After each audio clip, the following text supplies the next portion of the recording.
Good afternoon, everyone, and welcome to the LSE Wellbeing seminar. This time we are starting a little bit later because we have a special guest from California, John Ifcher, who's Associate Professor in Economics at Santa Clara University.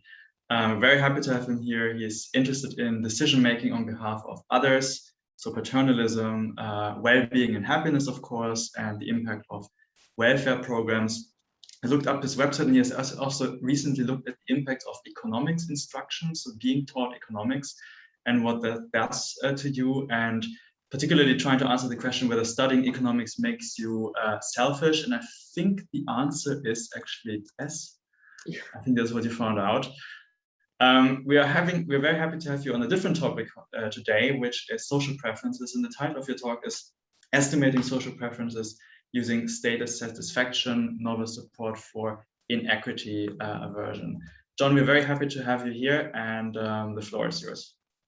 Great. Well, let me say a hearty welcome and thank you for having me. I'm of course going to share my screen, and all the little cubes will get smaller, but feel free to interrupt me as I'm going. If I don't see you, maybe Chris can help interrupt me, or I know I'm going to stop at 45 minutes and then we have 15 minutes for discussion. So either way. So let me share my screen. Great. Okay, so as you heard, my name is John Ifcher, and this is joint work with my co-authors Lena Diaz, Dan Hauser, and Homa Zargami over in the US. I don't need to tell this group, obviously, that there's been a recent surge, in the use of subjective well-being data, or more formally in happiness data. And I know over in the UK, you collect, SWB data from your Office of National Statistics, and other governments are doing similarly. And the United Nations now, of course, publishes the World Happiness Report. The majority of SW research conducted by economists often relies on large observational data sets, such as the World Value Survey that includes SWB data. And economists use this data to understand how SWB is affected by economic policies and phenomena, including GDP, inflation, relative income, income inequality. One thing I wanted to point out is in this line of research, happiness is generally treated as a dependent variable. And the research that I'm going to discuss today is part of a larger effort that me and some co-authors engaged in to try and learn what we could learn about happiness as a dependent variable in a laboratory setting, specifically in a laboratory setting. But I do want to point out that, economists and psychologists and other researchers have done actually quite a bit more research about happiness as an independent variable in the lab. So this literature is larger and examines the impact of happiness on things like, productivity, time preference, and risk preferences. So today what I'll be discussing is this new paper where we develop a new method for estimating social preferences. And previously, when economists have tried to estimate social preferences, they've used a revealed preference or a choice-based approach. And so instead, what we're going to do is we're going to directly ask participants to report their satisfaction with various payment profiles, where we hold their own payment constant while varying another randomly selected participant's payment. And we're going to use their stated satisfaction across these payment profiles to estimate how well-being changes with other participants' payment. And just, as is common, at least in econ papers, I'll give you a little preview of the results up front, which is that we find that for the majority of participants, stated satisfaction increases with the other participant's payment when the other participant's payment is less than their own payment. Their stated satisfaction is maximized at equality, and then after equality, it decreases more sharply than it increased with the other participant's payment. And if you're familiar with the Fair and Schmidt model of inequity aversion, you'll recognize that this pattern matches their model. So if you're not familiar with the Fahrenschmidt model, let me just give you a little bit more background on it. First of all, this model is arguably the most cited paper in the social preferences literature. On Google Citations, it has over 13,000 citations, and it's one of the most cited papers actually in the whole sphere of behavioral economics. And Fahrenschmidt describes in a tractable manner how aversion to unequal outcomes impacts individual utility. So in their paper from 1999, A Theory of Fairness, Competition, and Cooperation, they introduce this utility function. And so this is the utility for participant or person I. And that's a function of course, their own consumption. But you notice there's two other terms in the utility function that both enter negatively. And this first term here is related to the max of either 0 or the difference between xj, which is the other participant's consumption, and xi, which would be your own. So if this subtraction is a positive number, that means that the other person has more than you, and they call this disadvantageous inequity. Disadvantageous because you're behind the other person. And so this max function returns the level of disadvantageous utility. And what you notice is your own utility is decreasing in disadvantageous utility, and that's scaled by what they call the envy parameter, or alpha. Now, of course, if you have more than the other person, this term turns negative, so the max is 0, and this term just drops out. But then you have this term, which deals with advantageous inequity. And so this is where you have more than this other person. And this also enters your utility function negatively, and it's scaled by beta, or the so-called guilt parameter. So I mean, sort of if you step back from the math for a second, I mean, the important thing here is that inequity, whether it's advantageous or disadvantageous, negatively affects your utility. They further go on to assume that, envy is weakly greater than guilt, and guilt is the guilt parameter is weakly greater than 0, and further that the guilt parameter is less than 1, and this last condition just prevents you or the person from basically burning money just to decrease the inequity, because otherwise the inequity would be more costly than your own consumption. Now, you can look at this also, graphically, and we're going to use this kind of graph later when we present the results. So I want to take a second to make sure everyone can read the graph figure and understand it. So, on the x-axis, we have xj, the other person's or your partner's consumption. And then, on the y-axis, we have your utility. And at this point here, xi equals xj. So you have equality. So there's no inequity in either direction. And so that, maximizes your utility.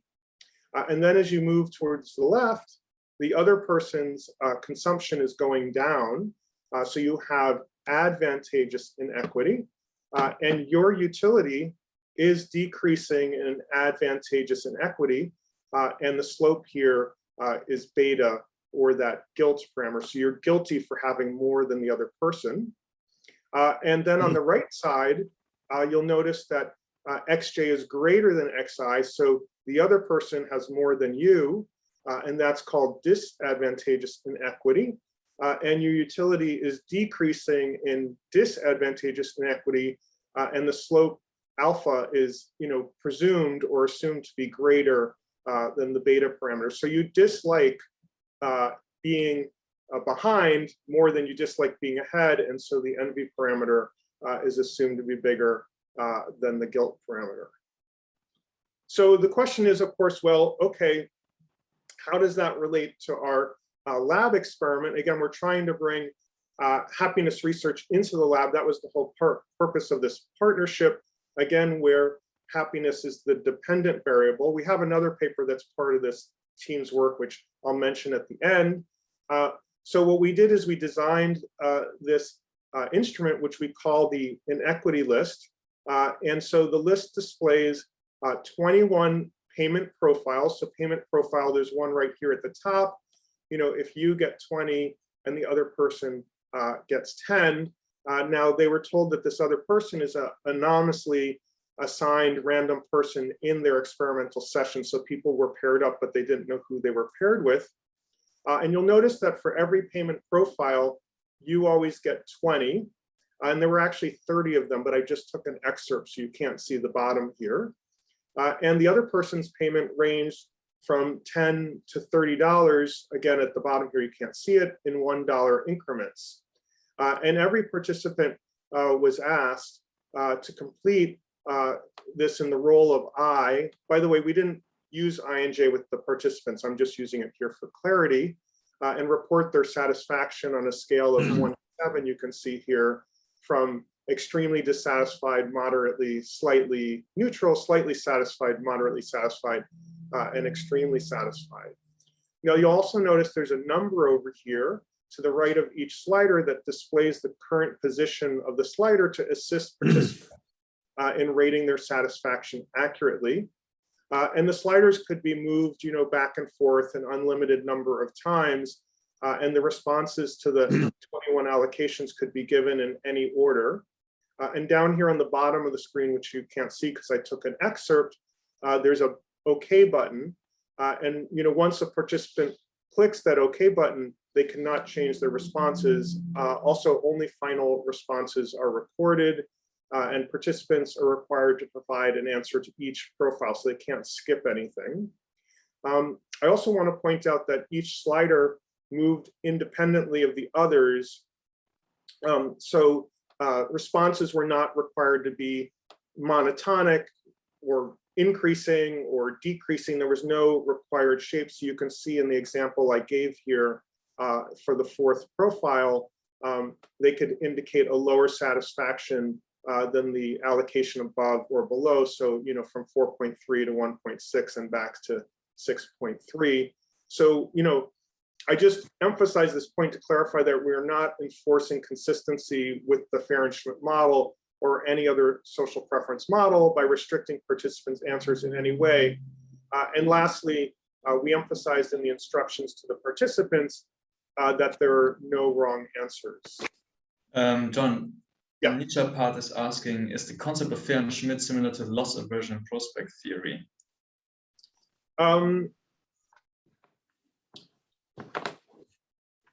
Not, I mean, I guess maybe the relationship would be that people dislike disadvantageous utility more than they dislike advantageous disutility. So the fact, but I'm not sure, because loss aversion really has to do with the fact that people dislike losses more than gains. So I think it's I wouldn't really say it's closely related to me. Maybe a little bit. I don't know if that's a good enough answer. So okay. So continuing on.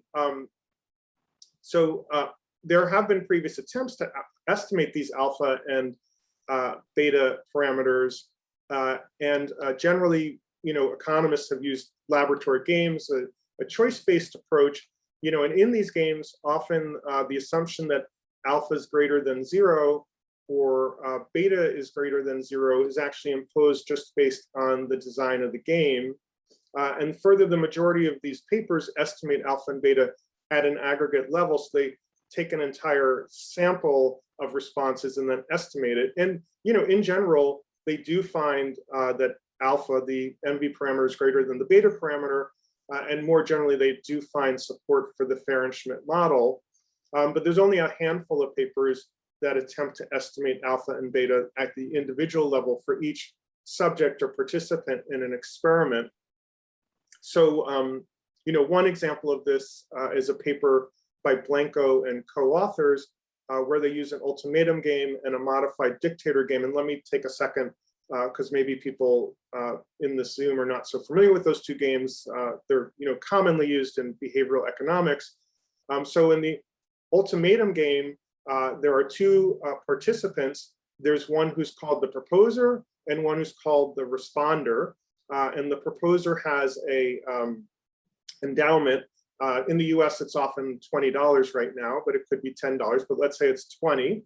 And the proposer makes a proposal to the responder, and it's an ultimatum. That's why it's called the ultimatum game. So let's say I propose to give the responder $5. Well, then the responder has two options, either to accept the proposal or reject it. If they accept it, they receive the $5 and the proposer keeps the balance, which in this case would be $15. On the other hand, if they reject the offer, then the proposer and responder, both get nothing. They get zero. So, a very simple economic rationality would say, well, as the responder, I'd rather have $1 than nothing, so I should accept the offer of $1. But in the lab, what we observe is that people often reject low offers, and on average, across a lot of subjects, it appears that generally you have to offer about a quarter of the endowment for it to be accepted on average. So that's $5 out of $20. In this research, Blanco and co-authors take the rejection of low offers as an indication of inequity aversion. And so the higher the rejected offer, the higher the NV parameter. And then the dictator game is a similar game, but in this case, the so-called recipient, so there's two players, a dictator and the recipient can't reject the offer. They have to accept whatever's given to them. So the dictator, gives something to the recipient and they just get it. Again, the simple economic rationality would say the dictator shouldn't give anything, but dictators in labs give something. And so that's taken to represent inequity aversion. In this case, of course, the dictator has more than the recipient, so it's meant to represent advantageous inequity. And so you can estimate the beta parameter for how people play this dictator game. So, Blanco and co-authors use the ultimatum game and dictator game to come up with estimates of alpha and beta that I'll discuss a little bit later in the paper. Yang and co-authors use a multiple price list. A multiple price list, for those who aren't familiar, is where basically you have a choice between two options, and there's maybe 10 or 20 allocations like I have in my experiment. And generally you would choose the left-hand answer, and then at some point you'd switch to the right-hand answer. And in these multiple price lists, all this is for real money in economics typically. You'd be making trade-offs between your own and the other person's payment. And then you would use that to estimate alpha and beta parameters. And when Blanco and co-authors and Yang and co-authors do this, they find for approximately 40% of recipients that the estimated beta is actually bigger than the alpha, or in other words, the guilt parameter is bigger than the alpha parameter for participants. So comparing this previous approaches to our approach, sort of what are the advantages of what we're doing? Well, first of all, our approach is completely unstructured and doesn't impose any bounds on alpha and beta, and doesn't limit the expression of social preferences to inequity aversion.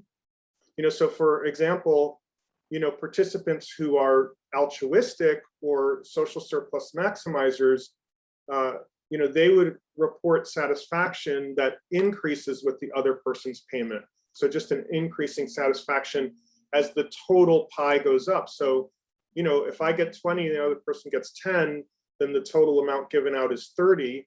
But if I get 20 and the other person gets 30, then the total amount given out is 50. And so a social surplus maximizer would rather have 50 given out than 30.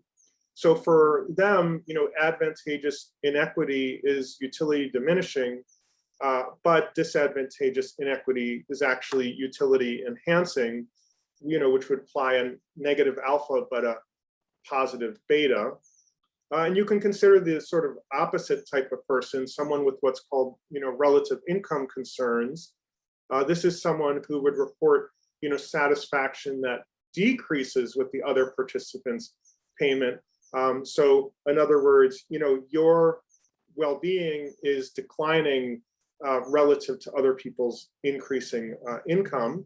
And for this kind of individual, disadvantageous inequity is utility diminishing, but advantageous inequity is actually utility enhancing. And this would imply an alpha that's positive, but a beta that's negative. So you could do that with our inequity list. You could indicate either of these kinds of preferences. A second advantage of our approach is that we estimate alpha and beta without using revealed preferences or a choice-based approach, which is the standard in economics. Stated satisfaction is less prone to being confounded with other motives like reciprocity that could affect decision-making and hence bias, parameter estimates. For example, in the ultimatum game that I described, you might have been thinking, well, the person's not rejecting the offer because they're inequity averse. They might be rejecting the offer because they want to punish the proposer for giving them so little, or they're angry and they have negative emotions. And there's evidence for this from the lab. So for example, in an ultimatum game, when offers are made through a random generator device, lower offers are actually accepted more frequently than in a standard ultimatum game. And similarly, when responders are allowed to express their negative emotions through a message, they accept lower offers more frequently than in the standard ultimatum game. In terms of the dictator game, the game may overstate the guilt parameter as well, since dictators may meet expectations of reciprocity, when trying to adhere to social norms, even if they could do whatever they want. And again, there's some evidence for this. For example, dictators send smaller amounts to their counterparts using double-blind procedures, or when they have to earn their endowment. So, even though there's no direct reciprocity between the dictator and the recipient, these modifications, do indicate that, behavior is consistent with fairness concerns beyond inequity aversion. And then the third advantage of our approach is it just has a lighter cognitive load. We hold the participants' own payment constant while varying the other participants. And, in the standard laboratory games, participants have to weigh trade-offs between their own and other participants' payments. And with our approach, there's no trade-off to be considered. So, often in the lab, simplicity is an advantage because that the subjects understand what they're doing. So let me talk a little bit more about the actual experimental design here. So there were 3 parts to the experiment. And in part 1, there were 2 blocks. And the first block here you can see is that they filled out 3 inequity lists. Inequity list 1 is the one I described to you before. So XI was the constant payment of 20 to the person answering the list. And then the XJs, the other person's payments range from $10 to $30 in $1 increments. But to test the robustness of our results, we also wanted to change the XI. So we did XI at 10, meaning the own payment was constant $10, and then the other payment ranged from $0 to $20 in $1 increments. And we wanted to vary the number of other payments. So in list 3, we went back to own payment of $20, but the XJs could range from $1 to $39. We also had subjects play the ultimatum game and the dictator game. And as I mentioned in the ultimatum game, the participants played both as the proposer and the responder. So they both made a decision how much to send the first player and the minimum amount they would accept as the second player.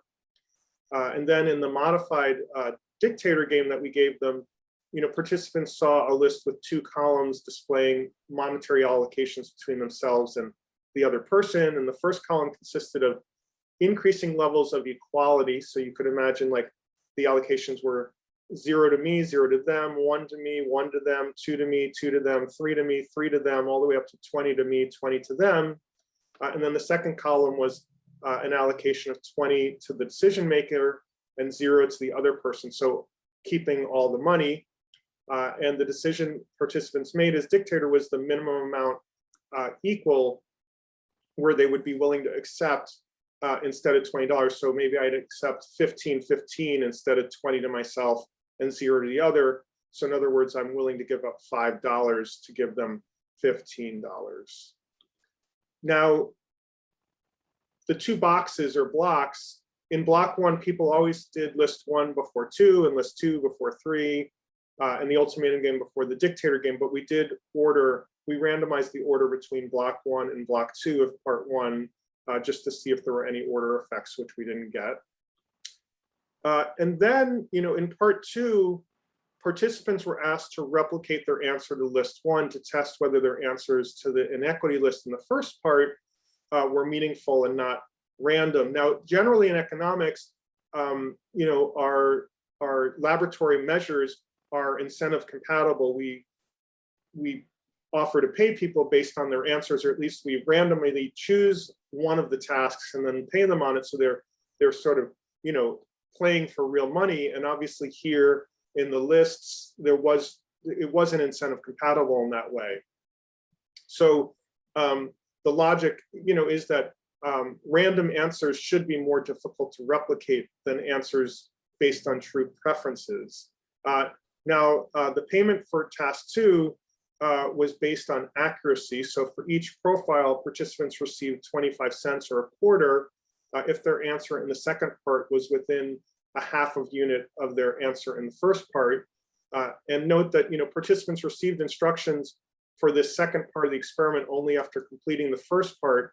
So they couldn't, in the first part of the experiment, modify their behavior anticipation of this task in the second part. In other words, for example, if you knew this was coming, you could just make your stated satisfaction be 1 all the way down, so that you could, increase your rewards. So they didn't know this was coming, so they couldn't anticipate it and answer strategically.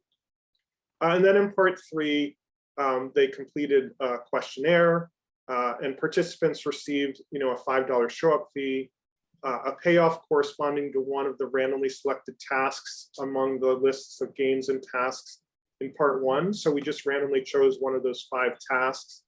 If it was the ultimatum game or dictator game, then we just implemented it. If it was list 1, 2, or 3, what we did is that we assigned in the pair 1 person to be person I and 1 person to be person J. And then we chose one of the allocations and implemented that allocation in terms of payment. And lastly, participants obviously received the reward for all list 1 allocations in which they replicated their answers within half a point in the second part of the experiment. Okay, so the experimental sessions were conducted at the Interdisciplinary Center for Economic Sciences at George Mason University. And there were 7 sessions in September and October of 2018, and sessions lasted 1.5 hours. And participants received, general instructions at the beginning of the experiment, highlighting the anonymity of their decisions, giving broad explanations about the payment procedures, and explaining general rules. There were some quizzes administered to just check for people's understanding. We had 106 subjects, and they were recruited from a pre-registered pool of students willing to receive these kinds of invitations at George Mason's Experimental Economics Lab. And the survey itself was programmed in Qualtrics, and the average payment was about $23. And participants were paid in cash at the end of the experiment. So first thing is, we wanted to look and see whether the responses to the inequity list appear to be meaningful. And so, what we're looking at here is the, absolute differences between stated satisfaction in part 1 and part 2. And so you can see that, about 65% of the responses were within half a point. And then, with the next 2 bars added in, responses were, about 85% within 1.5 points. So the vast majority of answers in the second iteration were similar. Let me point out that, there were 21 profiles and 106 participants. So we have 2,226 observations in this table. And not that the primary purpose of the paper is to look at aggregate behavior, but we did want to look at the aggregate behavior first. And you can see that it's largely consistent with this Ifcher model.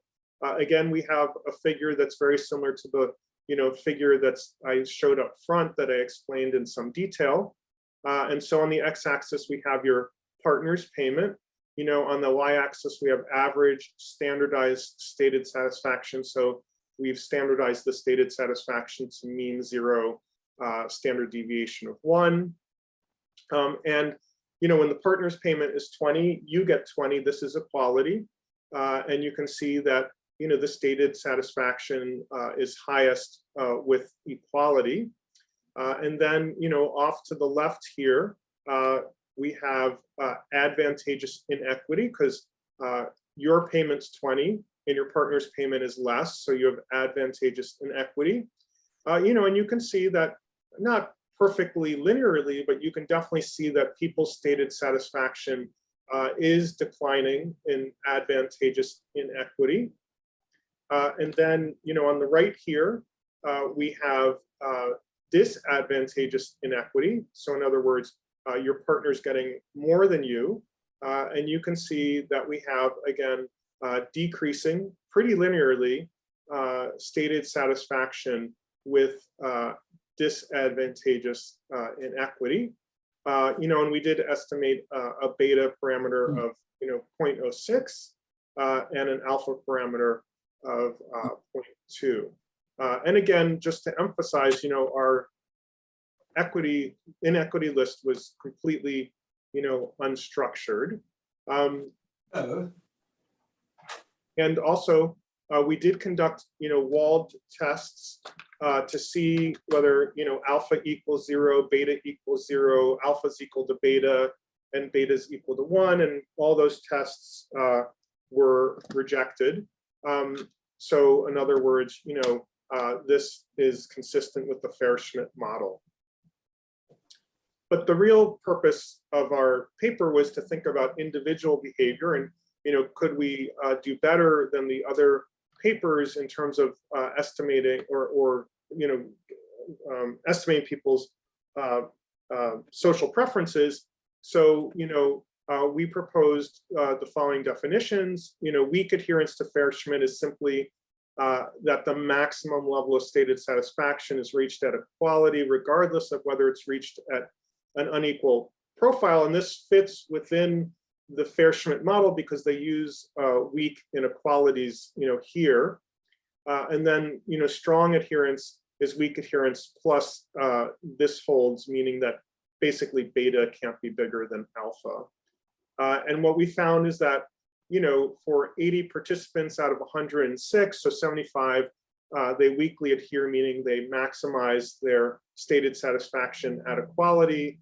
And for 69 or 65%, they strongly adhere, meaning their beta parameter is not greater than their alpha parameter. Now, if you're wondering, what do individual level data look like? Well, I have just a little bit that I excerpted to share so you can sort of get a sense of what's going on here. So for example, this is participant 5 in our session 6. Again, stated satisfaction over here, participants payment over here. Again, your own payment's $20. So equality is reached when the participant's payment is $20. And for this individual, participant 5, they indicated that that gives them the maximum stated satisfaction. And then, again, to the left, hopefully, I know it's a little confusing because it's advantageous on the left side and disadvantageous on the right side. I think my brain wants to think it the other way, but you have advantageous inequity here. You have more than the other person over here. And of course, their stated satisfaction's declining in that. And, it terminates here at 2. And this person really, took their time with the sliders to make it pretty linear here. And then again, on the right side, you have disadvantageous inequity because the other person has more than you.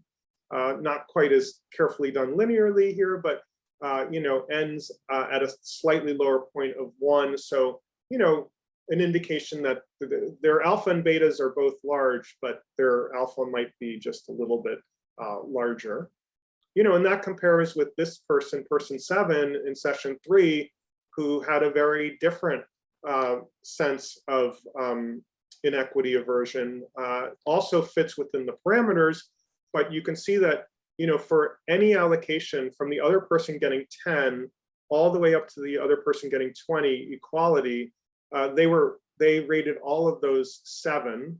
And then, once the other person had 21, so you had disadvantageous inequity, they just rated all of those allocations as a 1. So a very strong contrast to the left one, but still, within the parameters of the model. And then I like these two on the bottom also. Both participant 9 in session 4 and participant 7 in session 5, maximize their stated satisfaction with equality here, and here, and both have declining stated satisfaction, both in advantageous and disadvantageous inequity.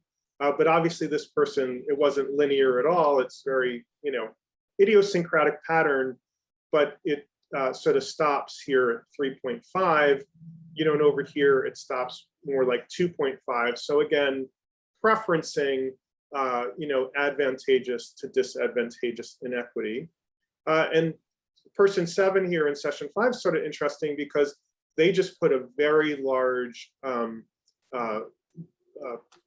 bonus or something. I'm not thinking the right word, but they put a very high premium on equity, and anything that's inequitable, has a stated satisfaction of 4. Now, of course, 1 to 7 is not a real number scale. It's ordinal, but still, it's sort of interesting to see, the nonlinearity that's in person 7 versus a very different kind of nonlinearity in person 9, because person 7 still, dislikes advantageous inequity and dislikes advantageous and disadvantageous. And interestingly, here they end up slightly lower than over here, even though, on average, this side's lower. So we're going to estimate alpha and beta for each individual.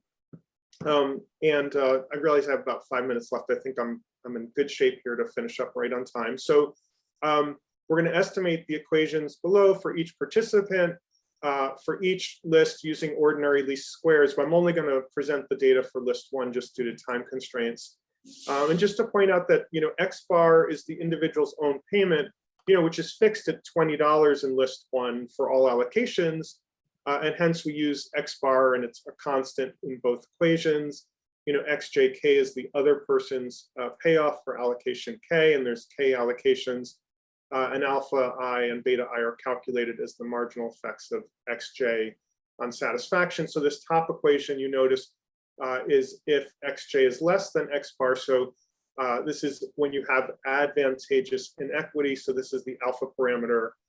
And when XJ is greater than X bar, this is disadvantageous inequity. And we're estimating, the beta parameter up here and the alpha parameter down here. So, what do we find?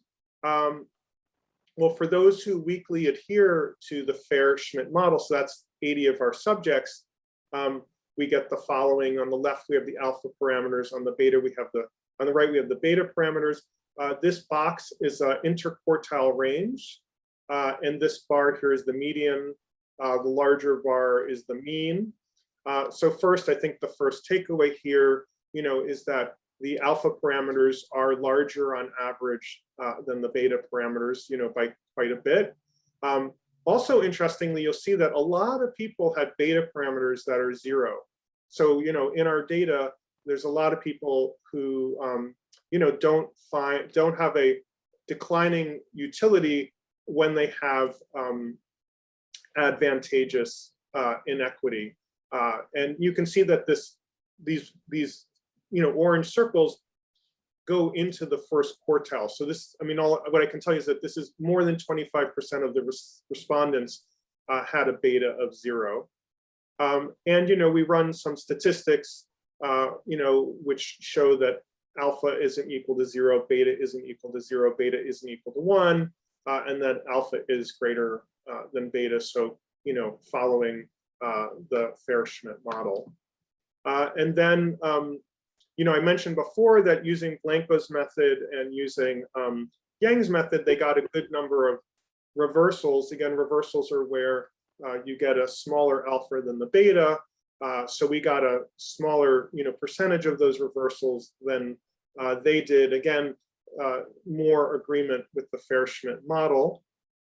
You might be interested to know sort of how did, one idea would be, well, does the list predict behavior in the games? And the answer is, basically no.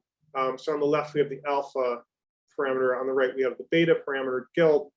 We have our estimates of the parameter using the list versus the game. And you can see that the distribution of the dark gray bars is to the left strongly relative to the light gray bars. And you can see that, when you use the ultimatum game, you often get an estimate of envy or alpha of greater than 1, whereas, you rarely get it above 3/4 here with the list method. So we get much lower estimates of the alpha parameter, and the same thing's true with the beta parameter. And, we interpret this as that, the inequity list is capturing inequity aversion. The ultimatum and dictator game may potentially be simultaneously capturing inequity aversion, but some other type of reciprocity. I should also say that, the Blanco paper used the same games we did, and their distribution of parameters is very similar to our distribution of parameters. In terms of the non-adherence to Fair-Schmidt, there were 26 participants, and you can see that 22 have a general trend of decreasing stated satisfaction in the other participants' payment. So this is in line with relative income concerns. So the only thing that we saw sort of pop out in the data even close to the Fair-Schmidt model was this relative income concerns. We only saw 3 participants whose general trend of stated satisfaction, the other participants' payments was increasing in line with social surplus maximizing. And then there was 1 participant who displayed a pattern similar to inequity aversion, but maximized their stated satisfaction at a profile of 20 for them and 21 for the other participant. Maybe that was just a mistake, who knows, but they're not considered an adherent. And then just the other results, which I don't have time to discuss, is that when we used lists 2 and 3, the results were similar to the list 1 results. So varying the own payment and varying the range of other payments didn't really seem to have an impact. And there were no significant differences across subgroups. So we propose a new method for estimating social preferences at the individual level by eliciting stated satisfaction with different levels of inequity. And the majority of participants in our experiment display behavior consistent with Fair and Schmidt at the individual level. And of course, our aggregate results are also consistent with Fair and Schmidt.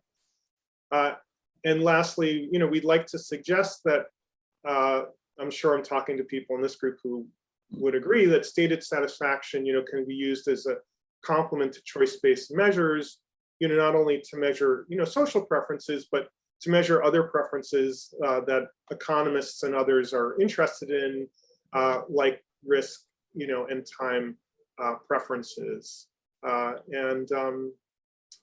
Yeah, I thank you for your attention. And then let me just say that this first other paper came out of the same group of authors, and we're, in this case, rather than looking at social preferences, we're looking at the relative income effect, which you saw there was some support for in this data.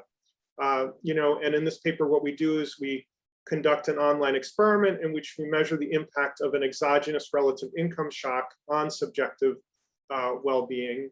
And so again, we're using happiness as the dependent variable in a laboratory setting to see if we can identify a causal relationship.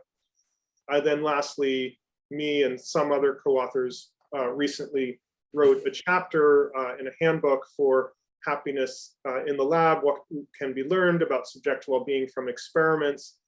And basically, we try to provide a primer for economists on happiness in the lab experiments and discuss the role that such experiments can play in answering happiness research questions. So I thank you for your attention. I look forward to chatting. Let me stop sharing my screen. Thank you very much, John, for this very interesting presentation. I'm sure the last of your conclusions is the music to the ears of everybody in this group. And fantastic timing too. So we have some 15 minutes for questions, and I see that Richard wants to ask the question. Richard, please go ahead. Yes, that's really interesting, I must say. But what I want to ask, John, is how many people have tried to apply this kind of modeling to field data? I know that in the David Card paper about salaries at Berkeley, they differentiated between whether you were better off than the reference group or worse off. But is there a whole range of comparable literature from the field? That's my main question. But if you could just clarify while I'm talking. The second point, did you say that you presented these options when you were doing the stated satisfaction in random order, or were they presented in the order that they were shown on your screen? Yeah. So answering your second question first, we did present them in this order that you saw, and we didn't randomize it. We did, as a lab, discuss the idea of randomizing it, and we decided that for this sort of initial go at it, we would go this way, but it would be interesting to rerun it in a random order and see how that certainly affects people's responses, because you can imagine that it would. We didn't discuss, as I'm responding to you, we didn't discuss the idea of randomizing the order of the questions and not displaying all the questions at once. So we did discuss the idea of not putting them in the, in the monotonic order we had it, but we didn't discuss like doing it one at a time. So that would be interesting, but we didn't test that yet. So do you have any sort of prior beliefs about? Well, I just feel it would be better to do that, just because the way you did it gives you those, or just automatically kind of gives you those neat patterns. Whereas you'd be getting more at a sort of gut reaction if it was done, in a more random sort of way. But I'm more concerned about whether we've got the similar findings from the field. Mm-hmm. Yeah. And let me just ask one more question before we go on. Would you suggest, if we tried that, doing it so you only see one allocation at a time, so you can't compare it all, and like just an allocation pops up, you indicate your stated satisfaction, and new allocation? Yeah, it would have to be, I think. Yeah. Okay. Yeah. Which would take longer, obviously. I mean, I would think you could perhaps not give everybody all the options. Mm-hmm, mm-hmm, mm-hmm. Yeah. Okay. And in terms of the field work, I'm trying to, so yeah, I'm definitely aware of the research, that you're talking about the research where when people are aware of each other's salaries, it causes disaffection or dissatisfaction. Yeah. Exactly. Yeah. I hadn't really thought about the connection between our work and that field work. I guess I have to think. Do you have a thought? Do you have a thought about the? So no. I mean, I'm guilty in the way I've always thought was just the relative income. So you're bringing me up short, but I would like to know how it is, right, with naturalistic data as well.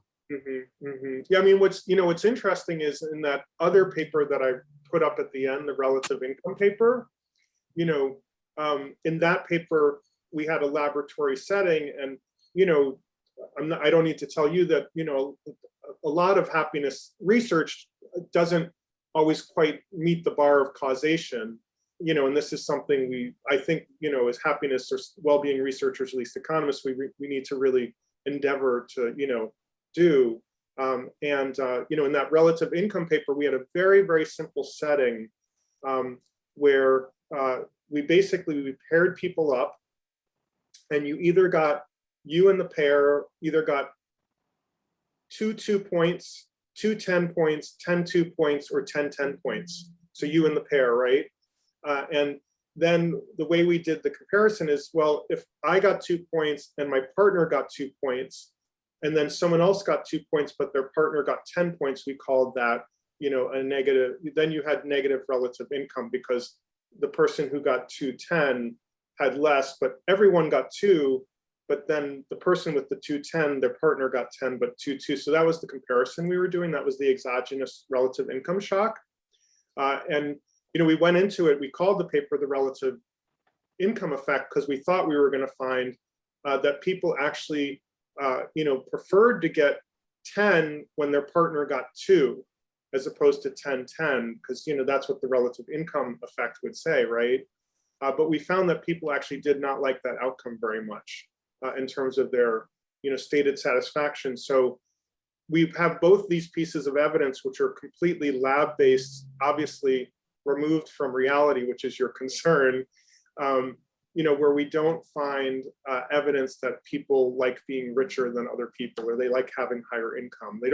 People don't like advantageous inequality, at least in these 2 lab settings, I guess is what I'm trying to say.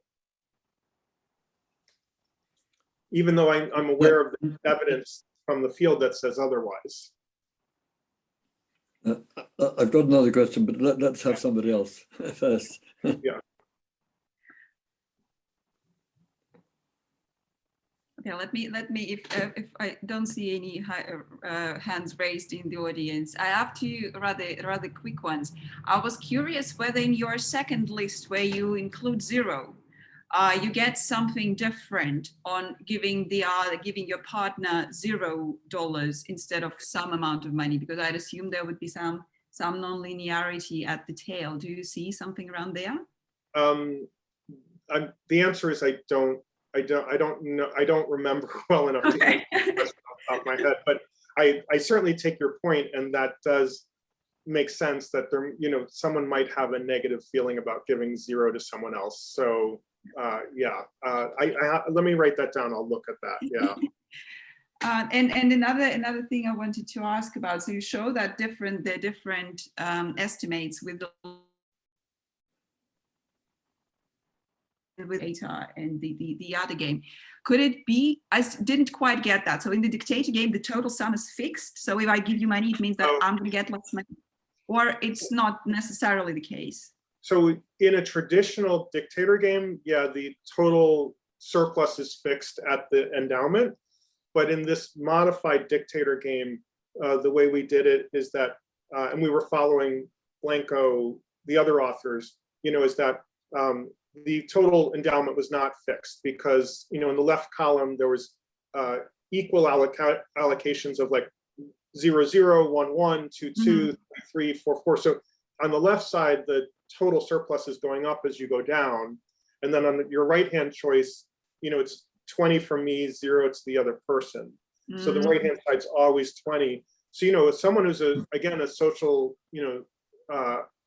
surplus maximizer, should choose the 20-20. But of course, the question is, at what point are you willing to give up some money from yourself to give equal allocations? So that's the comparison we're making in the modified dictator game. And do you have that number? How much people are willing to give $1 Yeah, I mean, I should know the answer to that question, but in general, in the dictator game, people do give away, about a quarter of the endowment. Just like outside of our experiment, just the traditional dictator game, yeah, people often give up a quarter of the endowment. And some people split the endowment, which is sort of interesting, thinking that's fair in the lab. But yeah, more like a quarter of the endowment, sort of across all labs. great. Thank you. Here we have 3 Well, I'm just probably being very slow, but I'm trying to understand exactly how these games give you the alphas and betas. So you've got your function, and then when you're looking at each decision maker, you're trying to infer the parameters of their function based on how they behaved. Is that what you're doing? Yeah, what you're doing is you're looking for the switch point. So let's say that you're using the ultimatum game, and you're the responder, right? And you accept a $5 offer, but you reject the $4 offer. So let's just say your switch, just to make the thinking easy, let's think of the switch point as 5, where you go from accepting to not accepting, right? Right. So, on the one hand, you have the utility of $20 to me and nothing to, I'm sorry, you have the utility of $15 to me and $5 to the other person, but that's, using the Fair-Schmidt model. So you have basically the equality of the utility of you getting $15 and them getting 5, and that's equal to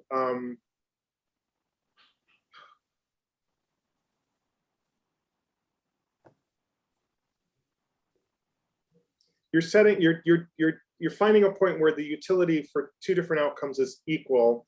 One is the utility of giving someone 5 and keeping 15 using the Fair-Schmidt model, where you have the alpha parameter, so it's 15 minus alpha 5, and that's equal to, on the other hand, your utility of.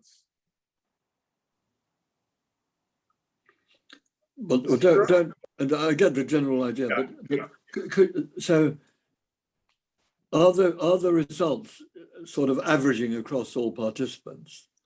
Yeah, well, are the results similar from the lists, which is such a different way of proceeding, right, from each of the 2 games? Are you getting the same parameter estimates broadly? Yes, we get the same parameter estimates that Blanco got with our games that they got from their games. But are they the same as you get from the stated preferences? Oh, no. So maybe I went through that part too fast. So in the stated preferences measures, the parameters are the alpha and beta parameters are much lower than they are from the games. And our interpretation is that, in the games, there's more going on for the subjects than just inequity aversion. They're also maybe concerned with reciprocity or other fairness concerns beyond inequity.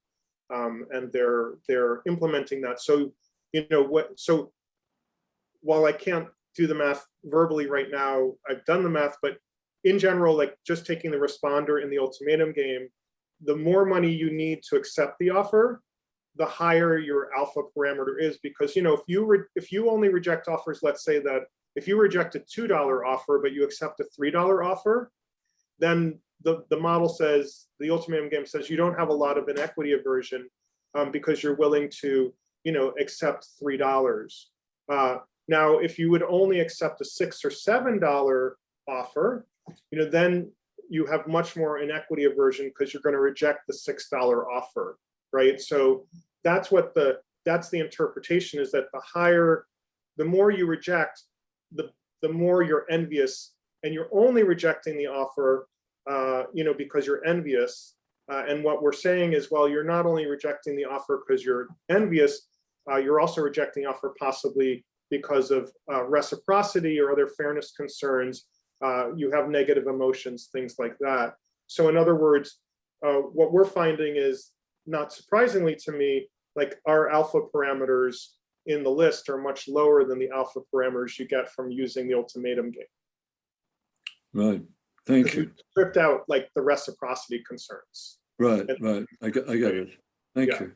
Yeah, sorry, I couldn't pull the math up. No, like, no. I think we wouldn't be able to follow the math on hearing anyway. So I think Yeah, it's yeah, quite yeah. helpful that that we got a general idea instead of just. I can certainly give you the intuition. Yeah, I think we're getting that.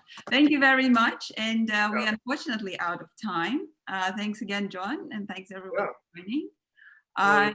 Join us in a couple of weeks for our next seminar on the 25th, where Colin Green would be presenting a paper with the lovely title "FTSE Yeah, Share Prices and Worker Wellbeing." So we're all going to be looking forward to that, and have a nice rest of the afternoon.